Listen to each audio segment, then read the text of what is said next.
Assalamualaikum warahmatullahi wabarakatuh. Pada kesempatan kali ini, saya akan menjelaskan mengenai bentuk kesalahan dalam hukum pidana.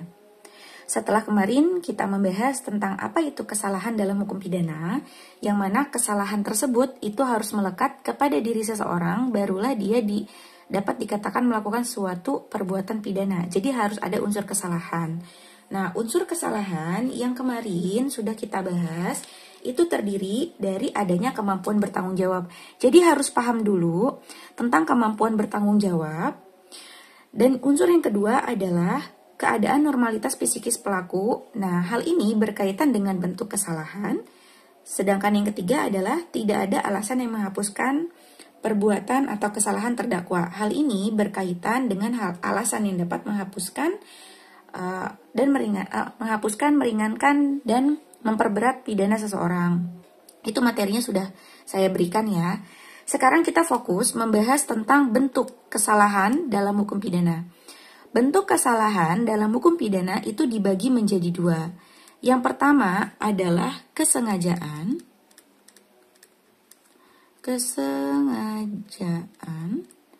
Dan yang kedua ada yang namanya kealpaan. Nah, kesengajaan itu bisa ya atau sering diistilahkan dengan kata dolus. Itu kesengajaan. Atau juga ada yang mengistilahkan dengan sult. Nah, itu sama saja artinya kesengajaan. Sedangkan kealpaan ini diartikan sebagai kulpa, ya, diistilahkan sebagai kulpa. Kita akan bahas dulu satu persatu mulai dari kesengajaan. Apa sih itu kesengajaan gitu kan? Nah, jadi kesengajaan itu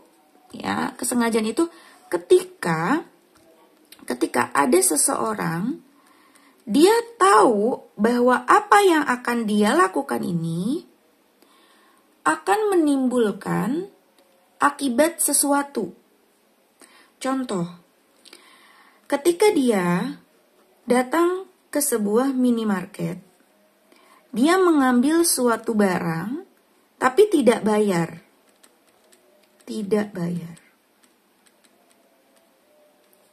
Dia tahu akibatnya bahwa ketika dia mengambil barang tersebut, dia bisa terancam hukuman. Dan orang yang dia ambil barang itu bisa mengalami kerugian. Dia tahu. Dalam hukum pidana, kesengajaan ini erat kaitannya dengan willens and witens. Ya. Nah, apa itu willens and witens? Willens artinya menghendaki. Witens artinya mengetahui. Nah, jadi kesengajaan dalam hukum pidana erat kaitannya dengan willens and witens. Seseorang ini menghendaki terjadinya suatu perbuatan, yaitu apa? Kan dikatakan pencurian yang tadi, mengambil barang milik orang lain. Dan dia mengetahui apa di sini? Mengetahui akibat yang akan timbul bagi dirinya maupun bagi orang yang menjual barang tersebut. Seperti itu. Kemudian muncul pertanyaan, Bu, kalau kesengajaan sama nggak sih sama niat? Gitu kan. Nah, kesengajaan itu tidak sama. Ya, tidak sama dengan niat. Tapi niat ini bisa berubah menjadi kesengajaan ketika diwujudkan dalam sebuah perbuatan. Nih, si orang ini nih, tadi dia dari rumah sudah berniat untuk melakukan suatu perbuatan, yaitu apa? Mengambil barang milik orang lain. Di mana? Di minimarket tidak bayar. Udah punya niat tuh dari rumah. Kemudian dia jalan dari rumah ke minimarket. Di minimarket, dia ambil barang itu betul tidak bayar. Berarti niat tersebut diwujudkan menjadi suatu perbuatan, disebutlah kesengajaan yang berbentuk willens and witens. Seperti itu ya. Untuk niat tersebut. Jadi kalau niat ini tidak diwujudkan ya, tidak diwujudkan menjadi suatu perbuatan, maka dia tidak akan disebut willens and witten atau tidak berbentuk kesengajaan. Kalau tidak diwujudkan ya, tapi kalau diwujudkan itu maka disebut kesengajaan. Karena apa? Menjadi perbuatan yang dia inginkan. Menghendaki kan berarti diinginkan ya. Diinginkan. Nah, seperti itu. Untuk kesengajaan. Kesengajaan ini sendiri itu dibagi menjadi 3. Nah, jadi kesengajaan ini dibagi menjadi 3. Apa saja? Ya, yang pertama ada kesengajaan sebagai maksud. Nah, ini yang pertama. Kesengajaan sebagai maksud. Apa maksudnya? Maksudnya adalah si orang ini tadi nih benar-benar menghendaki akibat dari perbuatannya. Dia menyadari, dia tahu nih, dia sadar jika akibat dari perbuatannya pasti atau mungkin dapat timbul karena tindakan yang dia lakukan. Kalau tertangkap, pasti dia akan menanggung hukuman, kan gitu. Tapi dia juga pasti tahu bahwa ketika mengambil barang milik orang, itu orang lain akan merasa kehilangan dan dirugikan. Gitu. Jadi itu termasuk kesengajaan sebagai maksud. Orang ini betul-betul menghendaki akibat dari perbuatannya. Oke ya. Kemudian yang kedua ada apa? Yang kedua ada kesengajaan sebagai kepastian. Nah, bagaimana sih maksudnya kesengajaan sebagai kepastian? Maksudnya adalah si orang tadi nih tidak bertujuan untuk mencapai akibat yang menjadi dasar perbuatannya. Tapi dia tahu kalau perbuatannya itu akan ada akibat yang timbul dari perbuatannya itu, gitu. Contoh apa? Contoh, misalnya si orang ini tadi melihat jam tangan. Nah, melihat jam tangan ini di mana? Di sebuah etalase, gitu kan? Nah, etalase kan kaca ya bentuknya. Kalau mau ngambil jam tangan ini, bagaimana caranya supaya jam tangan ini diambil? Kan dia ingin mencuri nih. Sebenarnya kan niatnya dia itu ingin mencuri jam tangan. Tapi karena jam tangannya ada di dalam etalase, berarti untuk mengambil jam tangan tersebut mau tidak mau, si orang ini harus memecahkan kaca etalase tersebut. Pengerusakan ya, etalase atau kaca itu bukan merupakan bagian dari niatnya dia. Niatnya dia adalah hanya untuk mengambil jam tangan itu saja. Tidak berniat untuk melakukan pengerusakan. Tapi kalau tidak melakukan pengerusakan, maka dia tidak akan mendapatkan jam tangan tersebut. Nah, hal inilah yang disebut sebagai kesengajaan sebagai kepastian. Jadi, bersandar kepada akibatnya. Orang itu nggak bertujuan untuk mencapai yang menjadi dasar perbuatannya gitu. Kan tidak punya niat dia untuk memecahkan kaca etalase ini. Tapi dia sadar kalau mau ngambil jam tangan ya harus dirusak etalasenya. Maka dia tahu melakukan kesengajaan, niatnya diwujudkan dalam suatu perbuatan. Nah, gitu. Kepastian pasti nggak apa? Iya, pasti rusak ininya dan pasti dia bisa mengambil niatnya terwujud. Seperti itu untuk kesengajaan yang nomor 2, kesengajaan sebagai kepastian. Sekarang yang ketiga, saya tulis di sini, kesengajaan sebagai kemungkinan. Nah, kesengajaan sebagai kemungkinan maksudnya adalah si orang ini nih tahu bahwa akibat dari suatu perbuatan yang dia lakukan akan terjadi. Dia tidak menghendaki sebenarnya untuk terjadi tindakan yang lain, tapi untuk mencapai niat yang dia inginkan gitu, hasil yang dia inginkan, maka resiko itu pun dia jalankan. Contohnya gini. Ini si A nih punya kesel nih sama orang ini. Gitu kan. Nah, dia mengirimkan kue ke rumah orang ini. Makanan kue gitu.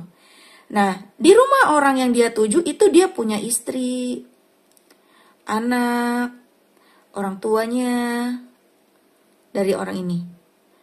Tujuannya niatnya dia adalah untuk membunuh nih. Dikasihlah kue. Tapi pastikan kue itu bukan hanya dimakan oleh orang yang dituju, karena di rumah itu ada istri, anak, dan orang tuanya. Terdapat kemungkinan di sini ya, bahwa kue itu juga bakal dimakan oleh keluarganya. Tapi dia ini bersikap ya udah deh. Gitu kan? Nah, jadi si A ini punya kesengajaan untuk membunuh si B. Tapi juga punya kesadaran ya, kesengajaan dengan sadar kemungkinan terhadap matinya keluarga si B. Nah, itu ya. Jadi, kesengajaan itu dibagi bentuknya menjadi 3 bagian. Yang pertama, kesengajaan sebagai maksud, kemudian kesengajaan sebagai kepastian, dan kesengajaan sebagai kemungkinan. Nah, kesengajaan itu berhubungan dengan niat. Tapi niat tidak selalu dikatakan kesengajaan, tidak sama dengan kesengajaan. Niat bisa berubah menjadi kesengajaan jika dia diwujudkan menjadi suatu perbuatan, maka dikatakan sebagai kesengajaan. Karena di dalamnya ada willens and witens, menghendaki atau menginginkan dan mengetahui akibat dari perbuatannya. Seperti itu untuk bentuk kesalahan yang saya bahas dalam bentuk kesengajaan. Oke, setelah tadi kita membahas tentang kesengajaan, dolus, sekarang kita masuk bentuk kesalahan yaitu kealpaan atau kulpa. Kealpaan atau kulpa ini sendiri merupakan salah satu bentuk kesalahan setelah kesengajaan. Beda dia antara kesengajaan. Kesengajaan tadi dolus ya. Mohon maaf, tadi maksudnya bukan skuld. Skuld itu artinya kesalahan ya. Jadi kesengajaan itu dolus, kealpaan itu kulpa. Kulpa ini juga bisa diancam dengan pidana. Walaupun memang hukumannya ini lebih ringan daripada orang yang melakukan kesengajaan.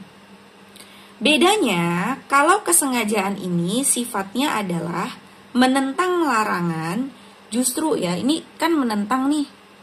Menentang larangan. Justru dengan apa? Dengan melakukan perbuatan yang dilarang. Kan tadi ya, dia melakukan perbuatan yang dilarang nih. Si orang ini nih apa? Mencuri, membunuh, kemudian menghina. Itu kan perbuatan yang dilarang ya, dan lain sebagainya gitu. Nah, kalau dalam hal kulpa atau kealpaan ini, si orang ini nih, si pelaku ini tidak begitu memperdulikan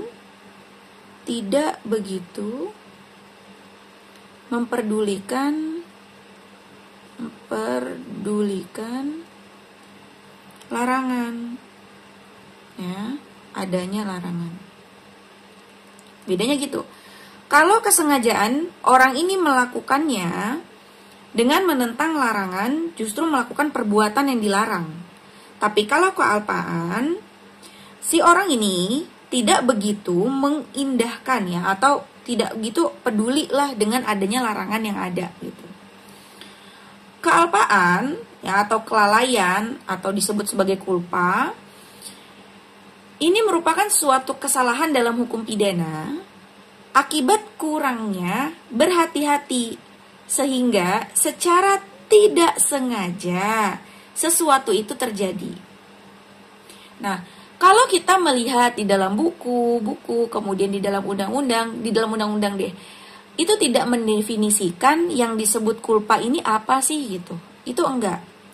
Tapi kita bisa lihat di pasal 359 KUHP. Nah, bunyinya apa? Nih, saya bacakan ya pasal 359 KUHP. Jadi harus ada KUHP-nya ya. Nih, kayak gini. Nih, ya, siapin KUHP-nya. Saya bacain ya.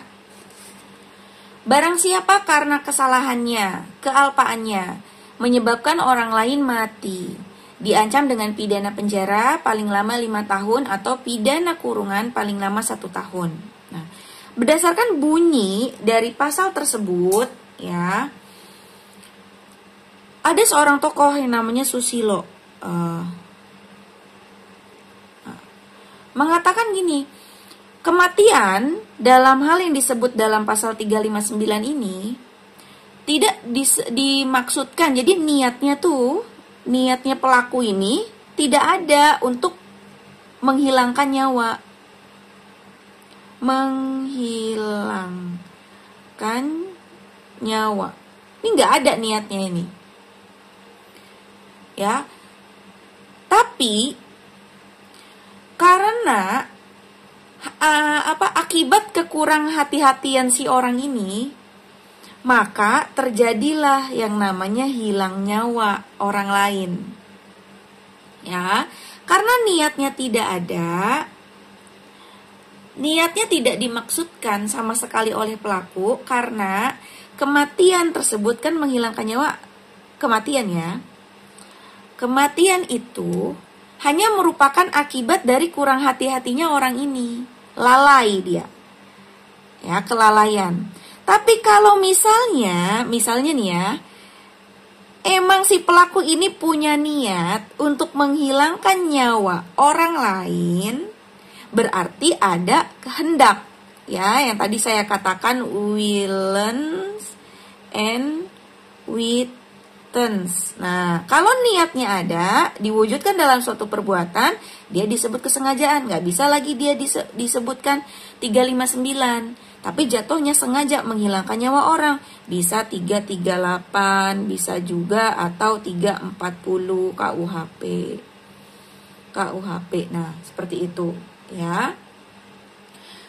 Kealpaan ini punya unsur ya. Ada 3 unsur kulpa. Nah, 3 unsur kulpa apa saja itu? Yang pertama, pelaku berbuat lain dari apa yang seharusnya diperbuat menurut hukum. Nah, ini yang pertama.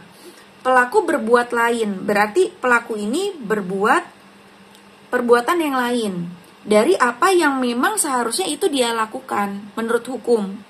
Ya, baik hukum itu tidak tertulis maupun tidak tertulis. Sehingga sebenarnya dia ini telah melakukan suatu perbuatan yang melawan hukum. Contohnya apa?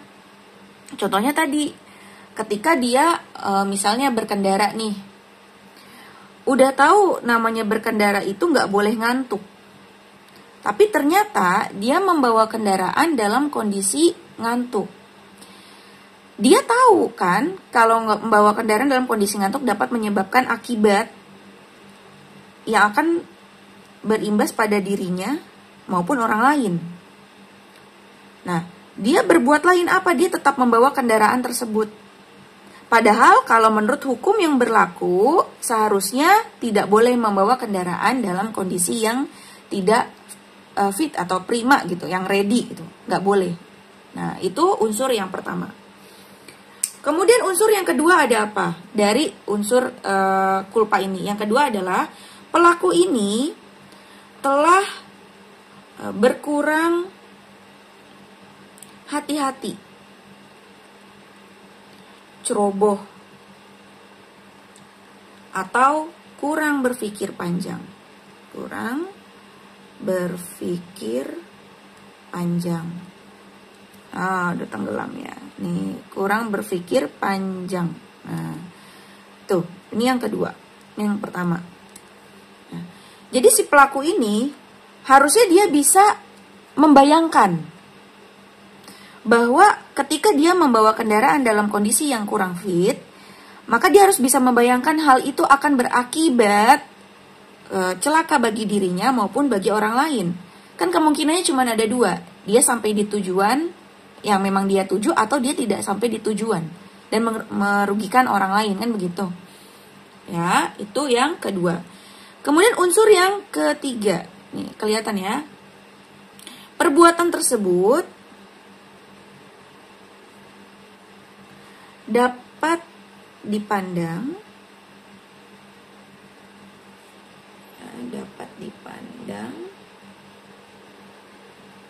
atau dipandang tidak pantas. Maka dari itu pelaku ini harus bertanggung jawab atas apa nih? Atas akibat dari perbuatannya. Nah, perhatikan di sini. Lagi-lagi ada kata-kata bertanggung jawab. Nah, makanya itu saya mengatakan pahami dulu yang namanya kemampuan bertanggung jawab. Pertanggungjawaban pidananya itu harus betul-betul dipahami. Karena itu berhubungan dengan yang namanya bentuk kesalahan ini. Nah, jadi karena dia udah tahu nih, dia berbuat lain, yaitu apa? Dia tetap membawa kendaraan tersebut gitu, meskipun dia tahu bahwa hal itu akan menimbulkan kerugian bagi dirinya maupun orang lain. Nah, dia tidak membayangkan ke depan bahwa nantinya akan terjadi sesuatu, entah terhadap dirinya maupun orang lain gitu. Nah, yang ketiga, karena dia tidak berpikir panjang malah berbuat yang lain yang menurut hukum itu tidak diperbolehkan, maka dia pantaslah untuk mempertanggungjawabkan akibat ya. Kalau menimbulkan akibat, dia mempertanggungjawabkan atas perbuatannya. Jadi yang namanya kealpaan itu bisa dipidana karena dia harus bertanggung jawab atas perbuatan akibat dari perbuatannya. Seperti itu untuk kealpaan. Oke, karena ini udah banyak ya, udah full, kita ganti kertas aja ya. Nah, kulpa itu dibagi menjadi dua macam ya. Kulpa atau kealpaan atau kelalaian ini itu dibagi menjadi dua. Ada dua jenis kulpa. Yang pertama adalah kulpa lata. Nah, kulpa lata ini sering juga disebut sebagai kelalaian yang disadari. Nah, untuk kelalaian yang disadari itu ada ada istilahnya, yaitu conscious ya. Conscious. Oke. Nah, artinya apa sih kulpa lata yang kelalaian yang disadari ini, conscious ini? Maksudnya adalah kelalaian yang disadari. Seorang ini sadar nih, pribadi ini sadar bahwa ketika dia membawa kendaraan tidak dalam kondisi fit, maka akan menimbulkan yang namanya akibat. Nah, tapi ini ya, dia mengharapkan bahwa akibat ini tidak akan timbul. Mengharap-harapkan akibat yang buruk ini nggak akan timbul. Jadi pernah nggak berpikir gini, nggak apa-apa bawa motor pelan-pelan kok nanti, tuh meskipun ngantuk pelan-pelan nanti gitu. Itu namanya kulpa lata. Padahal tahu kalau bawa kendaraan yang ngantuk, habis minum obat atau kurang tidur atau lagi sakit akan menimbulkan suatu akibat bagi dirinya dia maupun bagi orang lain ya, kepentingan umum. Tapi dia berharap-harap bahwa akibat yang buruk itu tidak terjadi. Nah, contoh lainnya dari kulpa lata itu adalah sembrono ya. Sembrono. kemudian lalai, kemudian tidak acuh ya. Acuh terhadap apa ya? Terhadap aturan yang ada gitu. Jadi dia udahlah nggak apa-apa kok gitu. Nah itu disebut sebagai culpa lata atau conscious ya. Kemudian bentuk yang kedua ada yang namanya culpa levis. Nah culpa levis ini maksudnya adalah kelalaian yang tidak disadari. Nah, tadi kalau culpa lata diistilahkan dengan conscious, kalau culpa levis diistilahkan dengan unconscious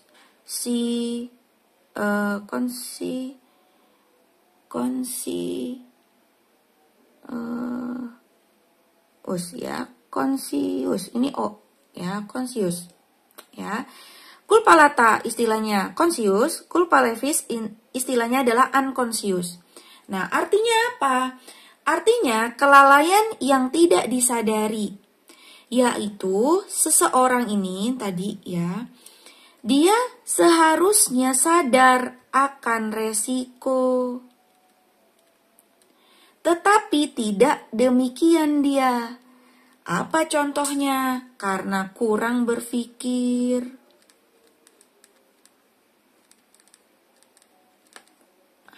Atau apa? Lengah. Maksudnya kurang berpikir di sini adalah dia tidak memikirkan secara secara dalam tentang apa? Tentang resiko yang akan didapatkan oleh dirinya dia, ya, resiko yang akan ditanggung oleh dirinya dia maupun orang lain. Nah, jadi yang disebut sebagai culpa levis, kelalaian yang tidak disadari di sini adalah seseorang yang seharusnya nih dia sadar dengan resiko, tapi tidak demikian. Karena apa? Kurang berpikir jauh gitu. Kemudian karena tidak hati-hati. Sehingga apa? Sehingga terjadilah yang namanya akibat atau resiko itu. Nah, itu disebut kealpaan.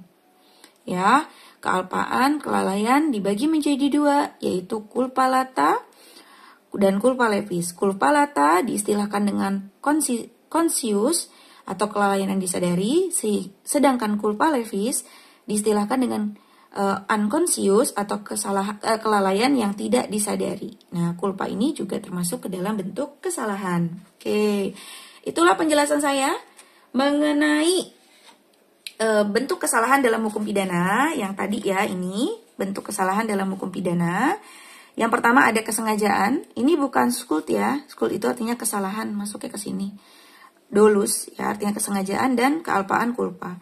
Kesengajaan dibagi menjadi 3. Nah, kemudian ada kealpaan atau culpa.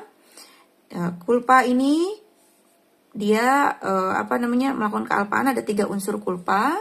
Yang pertama ada berbuat lain dari apa yang seharusnya, kemudian ceroboh, kurang hati-hati, dan harus bertanggung jawab dari akibat perbuatannya. Dan yang terakhir, culpa dibagi menjadi 3 bagian. Yang pertama ada culpa lata, yaitu kelalaian disadari, dan culpa levis, kelalaian yang tidak disadari, conscious dan unconscious. Oke, terima kasih telah mendengarkan penjelasan saya tentang bentuk kesalahan dalam hukum pidana. Semoga apa yang saya sampaikan bermanfaat. Terima kasih. Saya akhiri, wabillahi taufiq wal hidayah. Wassalamualaikum warahmatullahi wabarakatuh.